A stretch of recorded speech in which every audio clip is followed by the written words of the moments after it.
Good evening, ladies and gentlemen. I'd like to welcome you back to another edition of Foreclosurepedia Podcast. Foreclosurepedia Podcast premieres each Sunday evening at 2300 hours on the Foreclosurepedia Radio Network. It's the 4th of July, Independence Day. It's upon us once again. This day has a lot of significant value to me, as it does to many other men and women whom have honorably served in the United States Armed Forces, their families, their children.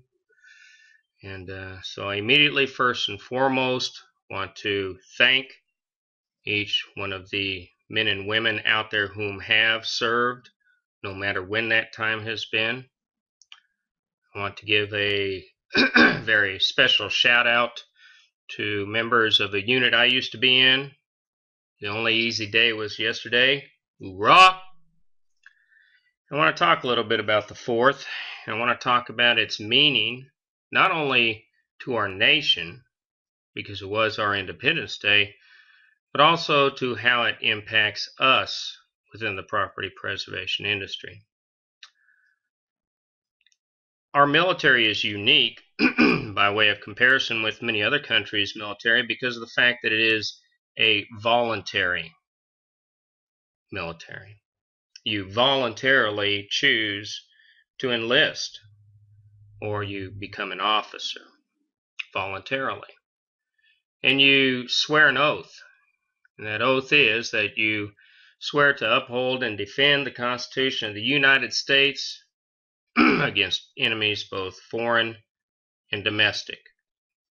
So I want to talk about that as we go through a lot of our show prep tonight, and also we'll get into many other things within the industry. But I wanted to walk everybody through a couple of items here because they are they're important to us.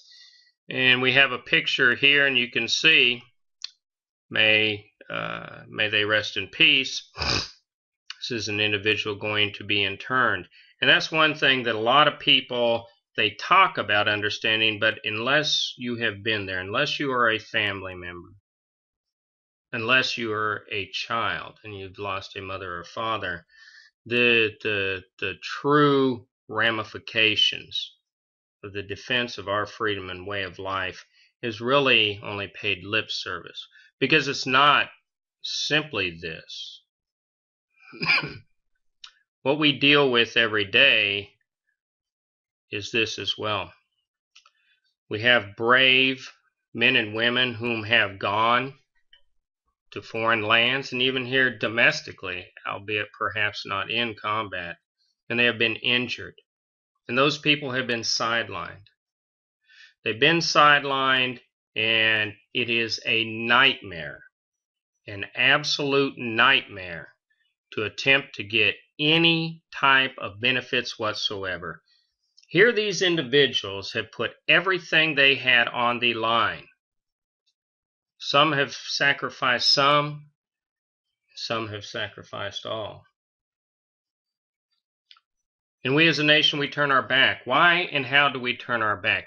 We turn our back on these individuals because of the fact that we allow our government to drag their feet for not weeks, not months, but sometimes years.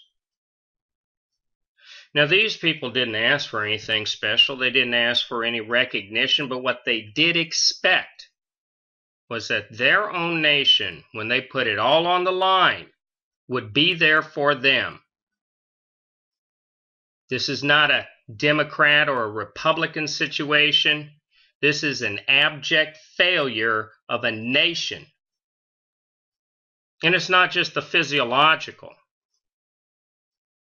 PTSD, post-traumatic stress disorder.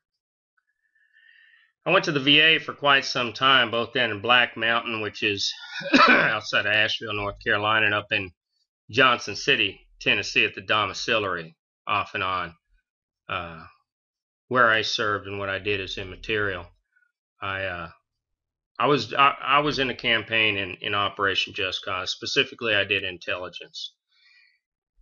And one of the things that many people simply do not understand, we have the physiological or the physical injury that everybody can physically see. There are things that occur within the mind, within the brain. We actually have documentation of PTSD going all the way back to when Homer wrote the Iliad and the Odyssey. If you get bored, if you actually read, just go in there and take a look. Just go in there and take a look at one of the chief protagonists in there.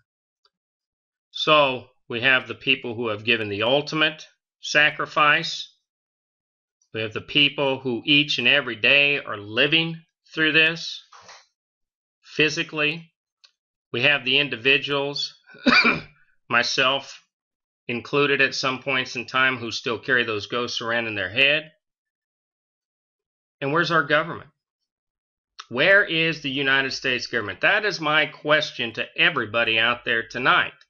Where are they? You know where they are. They're asleep at the helm. They're AWOL. They're an unauthorized absentee.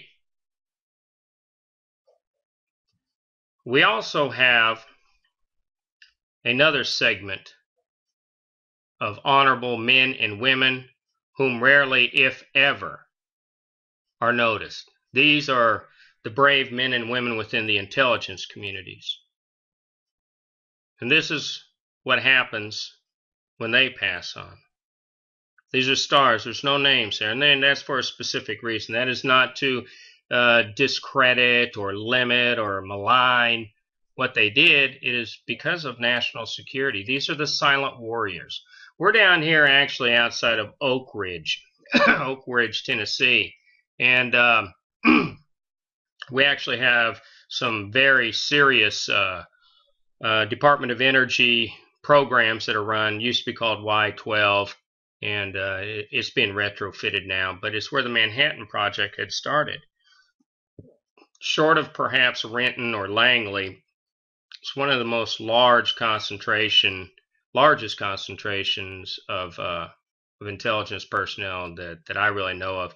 I guess you could make the argument about Sandia or Los Alamos Nuclear Propulsion Laboratories, but these individuals here as well. These individuals here as well have given the ultimate, and they have been injured in countries that most people cannot pronounce, in areas and places that most people haven't even heard of. And so I first and foremost wanted to start out tonight's program, tonight's podcast, by saluting these brave men and women and asking everybody within the sound of my voice. You know what? I make it a point each and every day. If I see somebody who's in uniform or not in uniform, and there's certain hallmark traits, if you've actually served, you can identify immediately. Your eye keys to it. You know who is a veteran and who isn't. You know who served and who did not, whether it's by their gesticulations, which is the body language, how they phrase things. You know that.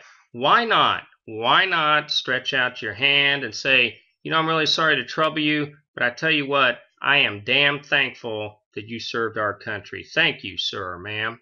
And I tell you what, because it happened to me a lot back in the day when I'd come off a plane, excuse me, they had the USO.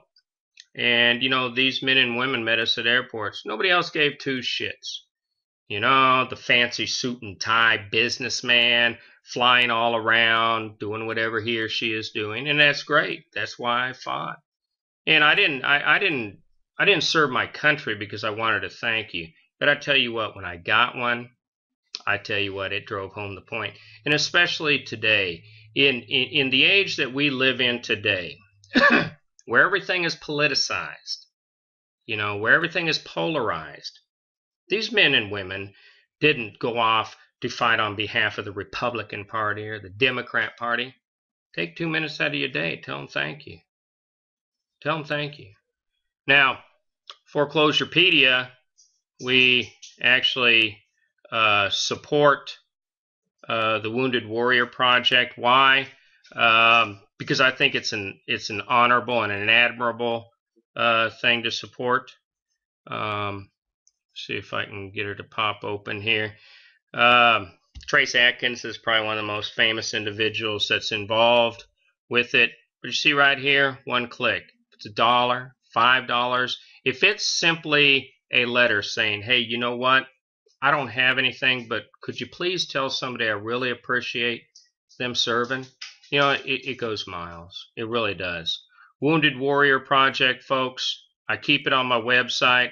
I'm astounded why most people don't, because you know what? What gives me the legal right to talk to you tonight, what gives all of us the legal right to have running water that is not contaminated, does not come out of the river, what gives us the ability to practice our First Amendment rights, freedom of speech, freedom of religion, freedom of assembly, etc., because these brave men and women went and served. So that's one of the things that I just, I felt compelled to open our show tonight. Do me a favor and, hey, you know what? Write about it. Put it in your Facebook. Put it anywhere you want. But you know what? Put that thank you out there. These men and women deserve far better than what they're getting. So I want to talk, with everybody a little bit tonight about what's going on. So we have a whole lot that's been taking place behind the scenes on the show prep. I wanted to first and foremost hit right up front. We have the A to Z field services situation. And, the vendor fraud policy, everybody remembers this. And, as we come through here, I did a show on this. I've written about it profusely. But, especially on a day like the 4th of July, when our men and women went overseas, they went everywhere. They were injured. They died. Their families and their children suffer. What they went over and what I went over to do was to ensure that the Constitution of the United States would be defended, that our way of life, that the Bill of Rights, which are attached to the Constitution of the United States, are upheld and defended against enemies, both foreign and domestic. And I get sick. I get sick to the point of where I am almost nauseated about this document. I get sick not only because this document exists, but I get sick because of the fact that learned legal counsel reviewed this document. Now, what a lot of people don't know is that when you become a lawyer, in addition to the 4 years of study and then going on for what's called a Juris Doctor, you have to learn the law. And the law, albeit tracing its genesis back perhaps to Mosaic law and migrating on along and through English law and becoming what it has become here, is based upon the Constitution of the United States. And the Constitution of the United States guarantees in the First Amendment that individuals shall have freedom of religion and expression. And that's why I'm really concerned about this term here. Irregularities concerning a vendor's moral, ethical, and behavioral conduct. Now, there's a term within the legal world which is called arbitrary and capricious. It means that there's a lot of gray area and it's not based upon anything. When I read that sentence, I think it is based upon something. I think that this is a green light to have an open season upon homosexuals, upon African Americans, upon Muslims, upon Catholics, upon Jews. I think it's open season depending who's actually interpreting it. I think it is a very, very dangerous document. I think it goes beyond dangerous. I think it is a document, especially reflecting back upon the 4th of July, where our innocent men and women went over, laid their lives, and gave their lives to support and defend the Constitution of the United States against enemies both foreign and domestic. I think this categorically kicks the First and the 14th Amendment. The 14th Amendment basically deals with the equal protection and due process under law clause. I think that's where it kicks. I don't think anybody at A to Z woke up one day and said, you know what, we're going to discriminate. Maybe they did. I don't know. Why don't I know? Because nobody will write anything down and say, this is what precisely this means. But I'm going to tell you where I get really scared. When I come down here, the authorization for investigating suspected fraud, the authority to examine and or remove all or any portions of the contents of files, desks, cabinets, and other storage facilities on the premises without prior knowledge or consent of any individual when it is within the scope of their investigation. Who is their investigation? This is the investigation unit of A to Z Field Services. I want you to look at that word right there. The investigation unit of A to Z Field Services. Ladies and gentlemen, in my humble opinion, this categorically strikes at the Fourth Amendment. And in the Fourth Amendment, this basically enshrines, amongst other things, your right to privacy. I believe it categorically violates the Fifth and the Sixth Amendment. The Fifth Amendment is basically your, as is the Sixth, your right to trial, wherein the Fifth Amendment deals primarily with federal court proceedings and the Sixth Amendment at state levels. And it categorically, ladies and gentlemen, let me tell you what, this thing hammers and takes the 14th Amendment and field goal punts it. But not like in the NFL, but like a rugby player who could give two shits. Why? Because A to Z Field Services says they can come to your house in the middle of the night, awaken you and your children from a deep slumber, and begin to take anything that they want. It goes further than that, ladies and gentlemen. Perhaps you and your wife or your husband, or perhaps, God forbid, you're down visiting a sick family member, might be on life support. They can come in the middle of the day or in the middle of the night, and they can spirit away your most prized and humble possessions. Without warrant, without legal representation, and do what they will with those materials. Absolutely nowhere in this does it say they're going to return anything either. Now, in a very worst case scenario, and I am a worst case scenario person. Why am I a worst case scenario person? Because, ladies and gentlemen, what I did and where I did it dealt with lives. You anticipate the worst case scenario and you hope for the best outcome. Unfortunately, there is no best outcome on this document. The only thing that has transpired to date is A to Z Field Services, in its infinite magnanimity, has made this a voluntary document. A voluntary document. There's nothing in life that is voluntary. You do not even breathe voluntarily. You breathe involuntarily because it is an automated function of the cardiopulmonary system within your body.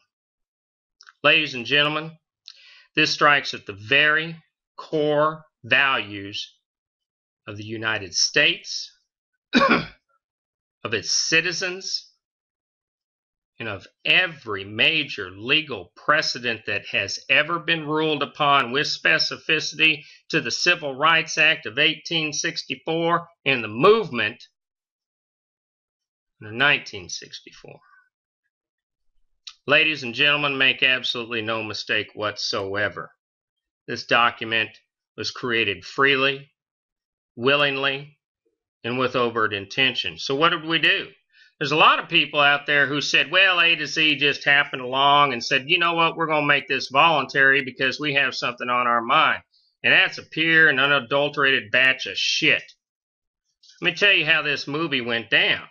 I reached out to legal counsel named Sarah Lee. No pun intended, that's the name. And she and I will give her credit for this, she and I did have a somewhat spirited conversation back and forth. She did state that she did not authorize the transmission of this document. Now, I know who sent that document, and out of respect for A to Z Field Services, I'm not going to mention his name. But at the end of the day, when you make a mistake, you fix it. If I make a mistake on a property, I either go back and fix it or I lose the money. You see, it's a one-way street. It's always been a one-way street. And if all of these national, regional, and otherwise unspecified order mills would have their way, it would always be a one-way street. Not on my watch, ladies and gentlemen. Not on my watch. So we went ahead and reached out to the United States Department of Housing and Urban Development in Washington, D.C. We first and foremost exhausted all administrative remedies by and through the director of the HUD M&M, Craig Carnes. Craig Carnes informed us that this had been referred to the GTR, Golf Tango Romeo. Golf Tango Romeo is an acronym for the Government Technical Representative. The GTR can't do a fucking thing. Make no mistake about that. We reached out. We reached out to the Office Small and Disadvantaged Business. And we were instructed to send a copy of this document to Mashoma Hayes. Now, today is actually the 3rd. I'm recording this a little early because of the fact that there's a tremendous amount of rain anticipated here, and we have to prepare operational plans for worst case scenarios on properties for our clients and such. But I reached out today. The individual whom I spoke with up there was extremely concerned. Extremely concerned. You know why? Because the individual served in the United States military just like I did. That individual knows precisely what is right and wrong, and the individual also knows that a United States governmental agency, such as the United States Department of Housing and Urban Development, does not have the ability to issue blanket police powers. Above and beyond that, because what we're talking about here, we're talking some CIA, NSA shit. We're talking about Patriot Act, let's kick in the door and let's start snatching anything we want. Snatch and grab. They're concerned. More concerned, actually, because the individual was African American, and when I made the intimations that in a worst case scenario, and that's what this deals with, worst case scenario, somebody's white, they find an African American, they don't think they should be, eating lunch on the job site. Bam! That's a moral issue. Perhaps they're Muslim. Bam! That's a moral issue. No, ladies and gentlemen, these types of situations are best left to the lawfully empowered officials within the judiciary and the law enforcement communities. There is a reason why we have 3 forms of government, ladies and gentlemen. We have the executive, we have the legislative, and we have the judicial. Now, I don't know who at A to Z Field Services forgot that. Perhaps they didn't study civics. I don't know. You'd have to ask them why, because they certainly haven't publicly told me. And so what I did was, I wrote about this. We actually did have a homosexual contractor, very good friend of mine. I'm heterosexual. Crystal and I are very happy together. We have a child. But I don't look at other individuals based upon what they may do in the privacy of their own home as a clear and present danger upon me. And especially not with the significant ruling by the United States Supreme Court meeting in session and the ruling on DOMA, Defense on Marriage Act. The last I checked, when you start targeting individuals, and I don't care if it's for race, color, creed, sexual orientation, political beliefs, etc. ad nauseum, that's a crime. It's a crime, ladies and gentlemen. And why am I just pushing this so damn hard? Because there's a term called a slippery slope. When today, through our acquiescence, through our silence, we do nothing and we stand by, then we accept it legally. Not on my watch. So anyway, good friend of ours, he's a contractor. He worked direct actually for A to Z Field Services as well. You know, he will not work for us on any projects that are upcoming should they present themselves by and through A to Z Field Services. Why? Because he said, look, I don't need the hassle. I don't need to worry about being targeted. I want you to listen to that word, targeted. Serious stuff, folks. Because today is voluntary. What is it tomorrow? Now, in fairness to A to Z Field Services, Amy Sparks, VP over there, she reached out, had a little boilerplate statement, hammered it out to everybody, and oh, this is voluntary, and it's not going to be held against you, and you're not going to lose any work. And how do you track that statistically, Miss Sparks? How do you track that? First and foremost, how do you legitimize a document like this? I believe Nazi Germany started its march, its push with documents like these. Well, today, we're just going to do this. And it's voluntary if you come in and get your armband.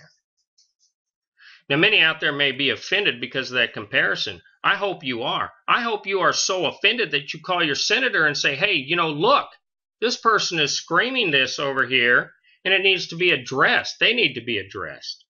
Because when the senators do begin to look at this, they're going to ask some very pointed questions like, wait just a minute. Who is the United States Department of Housing and Urban Development to begin to issue blanket police powers? It's a slippery slope, folks. It's very, very dangerous. So we sent this off to them, sent off a whole bunch of other stuff, and they are going to get back with us next week. Why? and why did we elect this course of events? Because of the fact that the HUD M&M director, a great guy, but on this issue, I feel that he improperly examined it. Improperly examined it. He had stated in his email that he cannot further comment upon the issue. Well, what I do know, without his comment, is the simple fact that the document's still in play. So let's move on to a couple other things. This A to Z thing, I'm telling you, it's going away. It's going away. This type of abuse, this type of discrimination, and this type of NSA PRISM calculated bullshit by private companies is not going to happen on my watch. It's not happening. And everybody within the hearing of my voice today, if you do not reach out, if you do not call your congressmen, your senators, your local and your state officials, if you do not contact the chambers of commerce, shame on you. You have no business in this business. You are the problem. You are the problem. Everybody's got to wrap their mind around this. This, in all the years and upon everything that I have opined upon, is the most horrendous violation that I have ever seen. It is egregious, to say the least. So I want to talk to you all a little bit about an article. Excuse me just a minute. About an article that just came out in American Banker. And, you know, there's a big push in the industry, these background checks, and I love them. You know, I really do love them.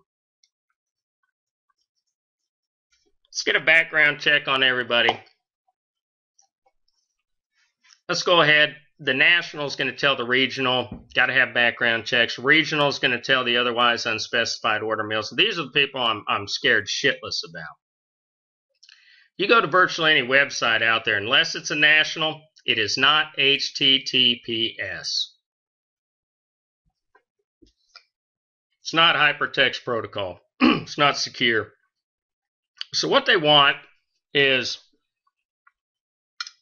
they want a massive database of everybody's name, address, phone number, social security number, all your loans, your credit history, They want to know apparently who walked whose dog with your niece's uncle's aunt's girlfriend from 1924.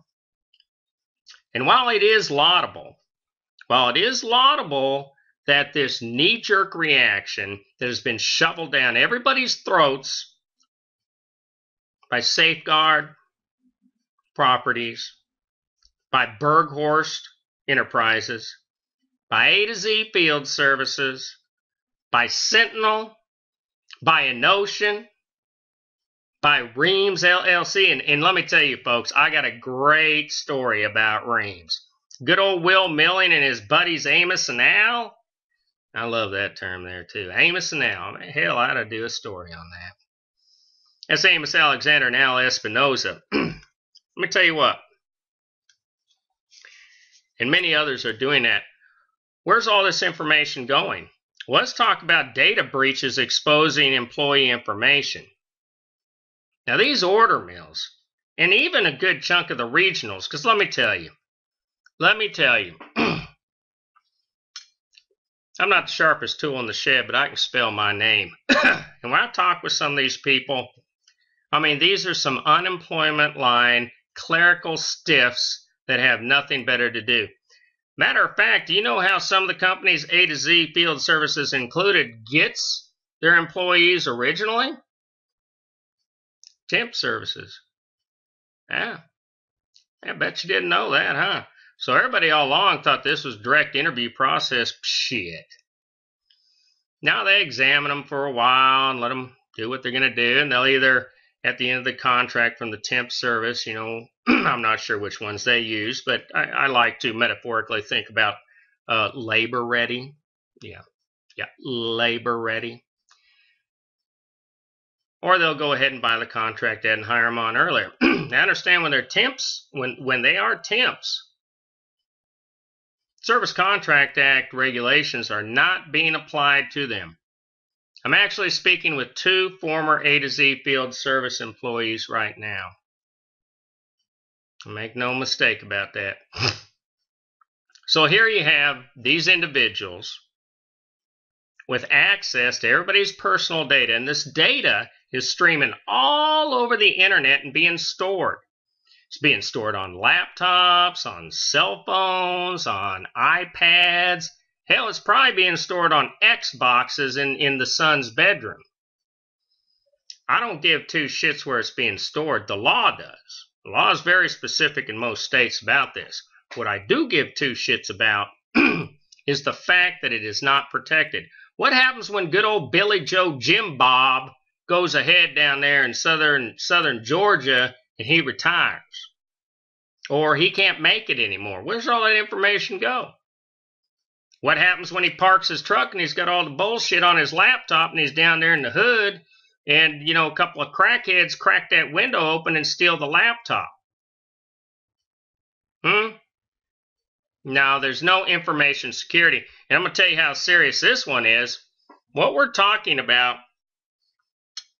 is there was a movement of information that dealt with 6,700 employees.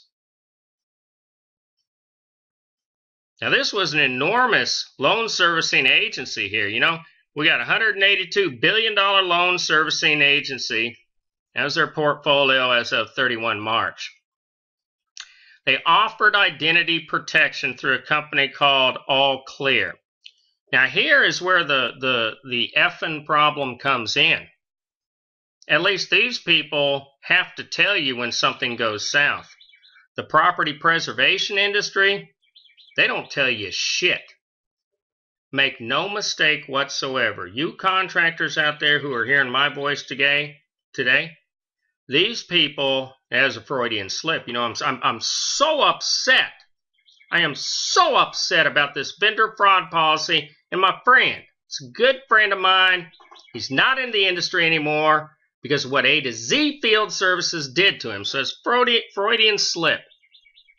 Back to the background checks. These people do not care about you. Do not care about your family. They don't care about shit other than getting money in their pocket.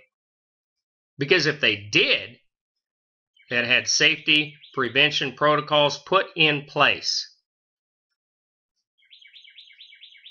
Very upset about it. You know what it reminds me of? You know whose birthday it is today? Today's birthday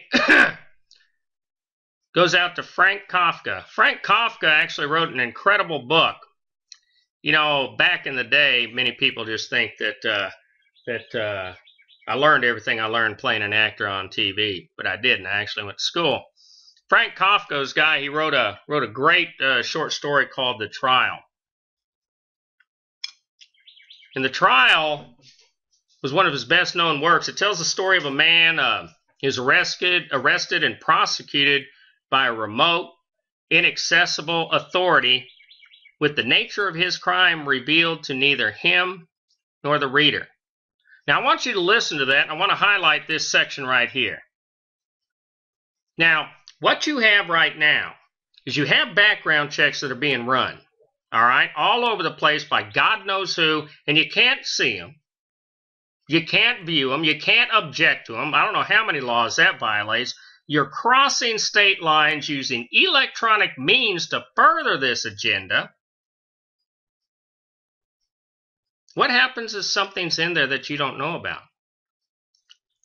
Now, you know, when I enlisted in the United States military, is the Navy, by the way, they took my fingerprints, did a comprehensive background check, and the FBI issued a report. What came up on that report was, nothing.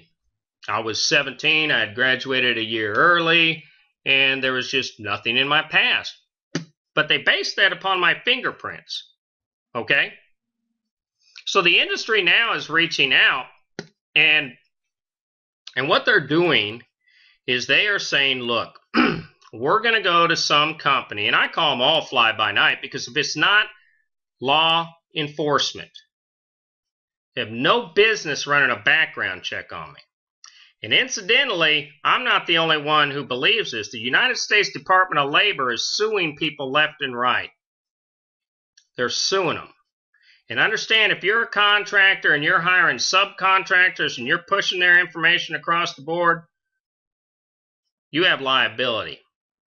You have serious liability.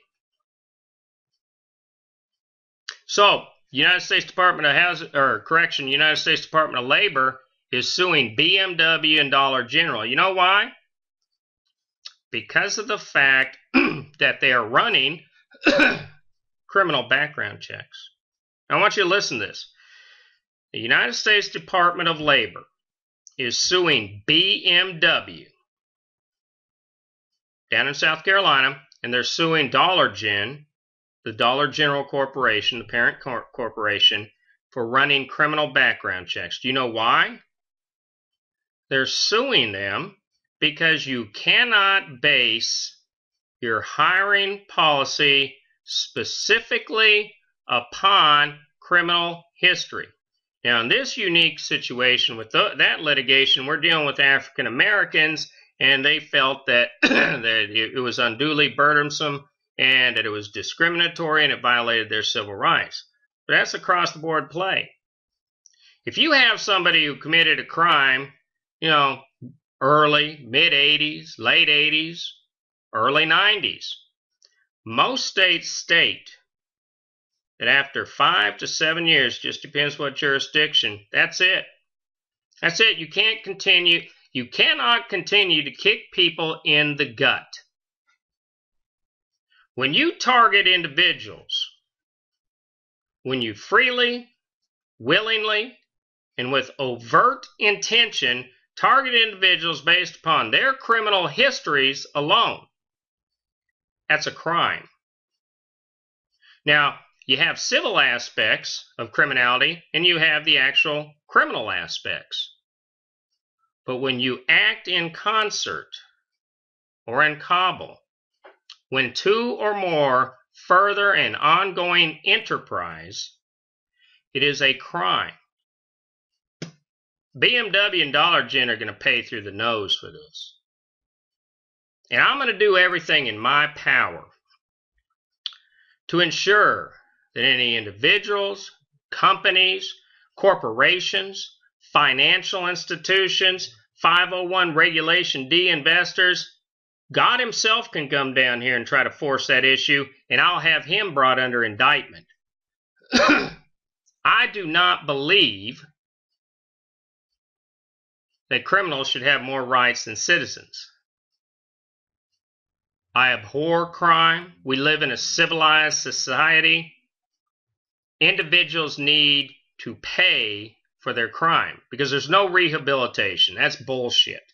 And that's why now they don't call them penitentiaries anymore. They generally call them detention centers. Regardless, at the end of the day, how long do you beat a dead horse? Got to ask yourself that question. The fact that the contractors do not have the ability to view these reports and to ascertain what management is and is not basing their hiring and firing policy protocols upon is criminal in and of itself. Make no mistake of that. Make absolutely no mistake of that at all.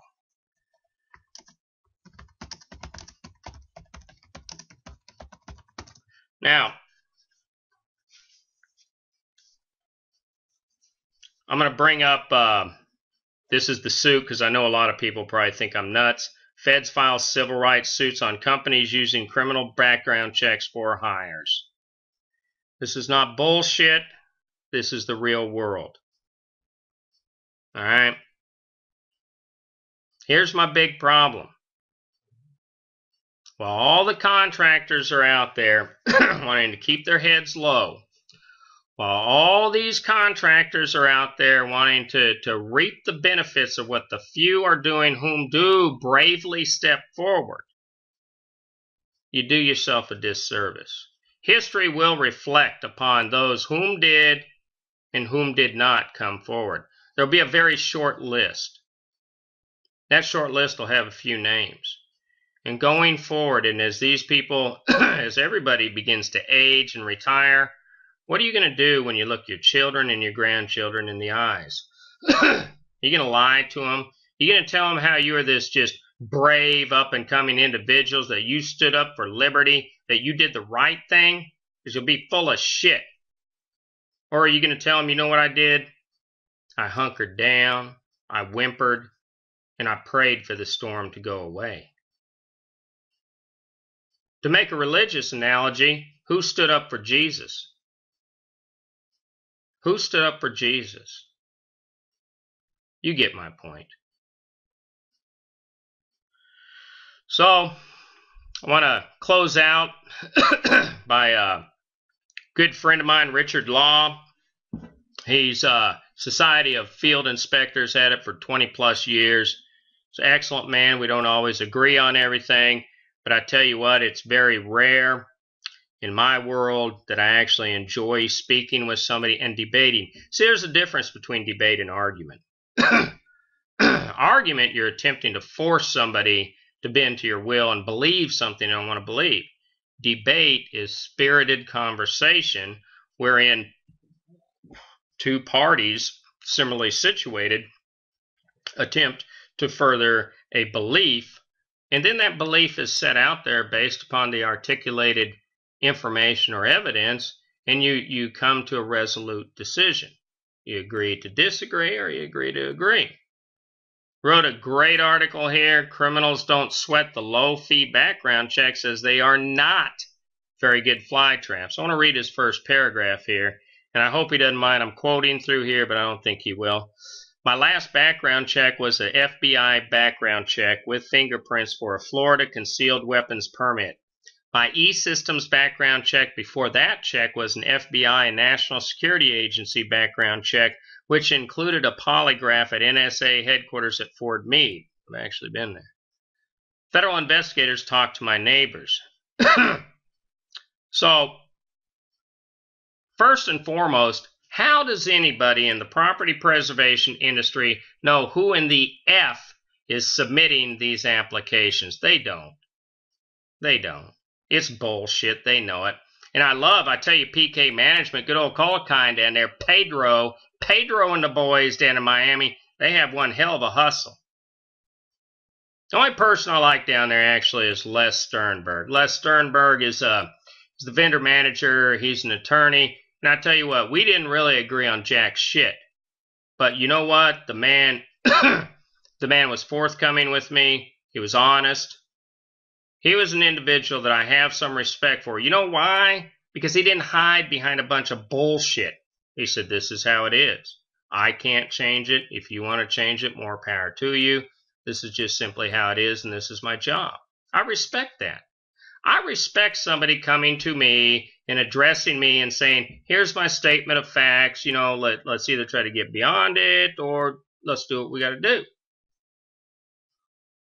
Yeah, well, they had a great hustle. $25. Mail them $25.